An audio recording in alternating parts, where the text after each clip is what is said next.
আসসালামু আলাইকুম, সবাই কেমন আছেন? আলহামদুলিল্লাহ, আমি ভালো আছি। বৃষ্টির মধ্যে চলে আসলাম ছাদে। আমার পানগঙ্গা গাছে পানগঙ্গা ধরেছে, একটা ছিঁড়ে নিচ্ছি। এটা মনে হয় পেকে গেছে, একটু খেয়ে দেখি। বিসমিল্লাহ। ভালোই গাছ।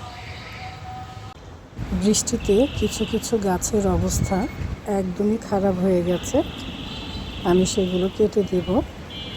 এই পেয়ারা গাছের পেয়ারাটা বড় হয়েছে, এটাও আমি কাটি বিসমিল্লাহ করে। এই যে মাশাআল্লাহ, এই মনে দেখো, এই যে সাদা একটা বেগুন হয়েছে, রাতের বেলা তো বোঝা যায় না। আর এইদিকে কালো বেগুনটাও বেশ বড় হয়েছে। আমি আর কয়েকটা দিন পরে এটা তুলব। বরবটিগুলো তুলে নিচ্ছি, বড় পাতাটা কেটে দিই।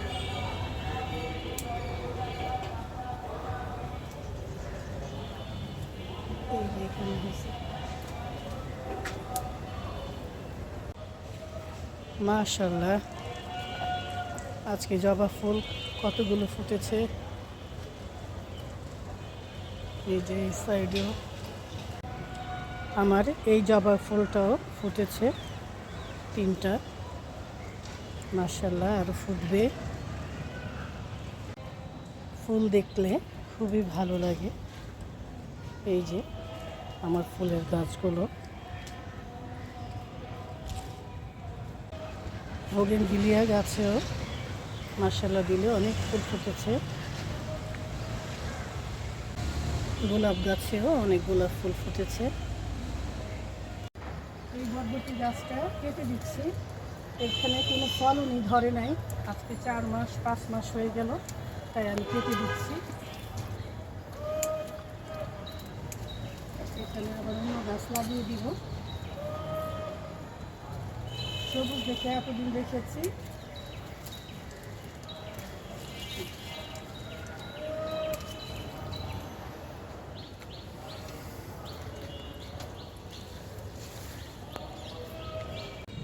বৃষ্টি পেয়ে আমার পুঁইশাক গাছগুলো কি তরতাজা হয়ে উঠেছে। বৃষ্টি দেখে ছাদে এসেছিলাম, ছাদে এসে দেখি বৃষ্টি চলে গেছে। যাক, ভালোই হয়েছে। অনেকগুলো কাজ ছিল, সেগুলো সেরে নিলাম। কিছু গাছ কেটে দিয়েছি, আজকে রান্না করতে হবে। এখন নিচে চলে যাচ্ছি। আজকে ছাদ বাগানের পুঁইশাক রান্না করব, পুঁইশাক ভাজি করব আর কি। আমি পেঁয়াজ আর মরিচটা ভেজে নিলাম, এখন পুঁইশাকটা দিয়ে দিচ্ছি। দিয়ে দিচ্ছি লবণ,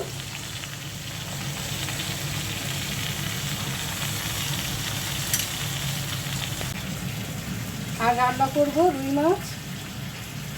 রুই মাছটা মশলা দিয়ে মেখে রেখেছিলাম, এখন ভেজে নেব।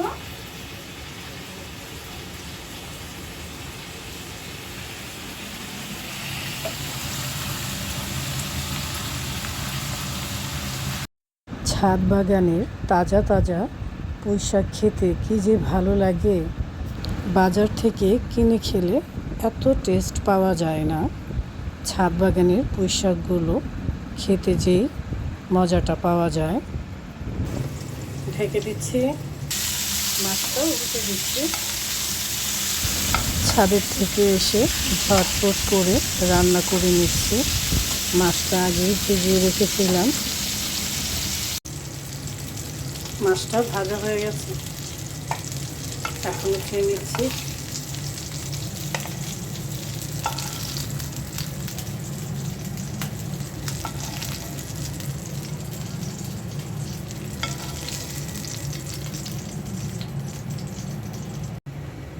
ফ্রাই প্যান বসিয়ে দিয়েছি, মাছের তরকারিটা রান্না করব। রান্নার জন্য সব কিছু গুছিয়ে নিলে আমার খুবই সুবিধা হয় রান্না করতে। এলোমেলো কোনো কিছুই আমার ভালো লাগে না।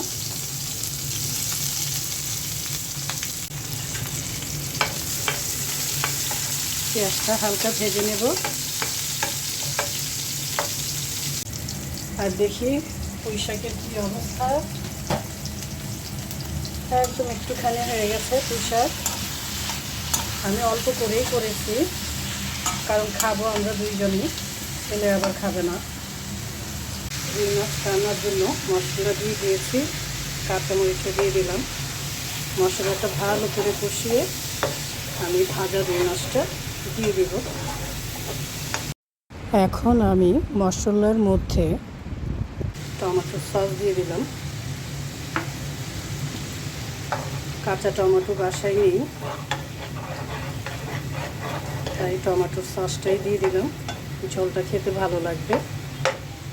মশলাটা কষানো হয়ে গেছে, এখন মাছটা দিয়ে দিচ্ছি।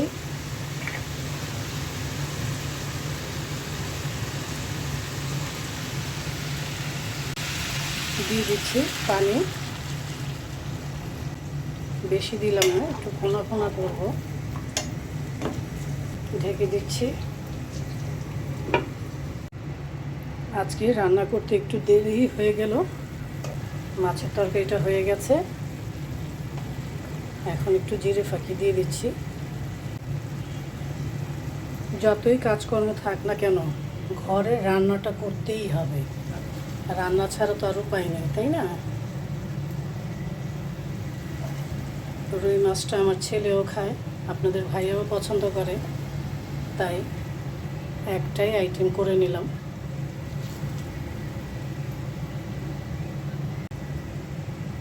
ঝোলগুলো উপরে দিয়ে দিচ্ছি।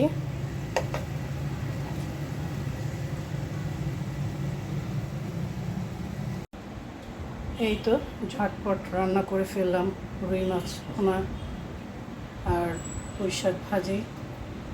সবাই ভালো থাকবেন, সুস্থ থাকবেন। আল্লাহ হাফেজ।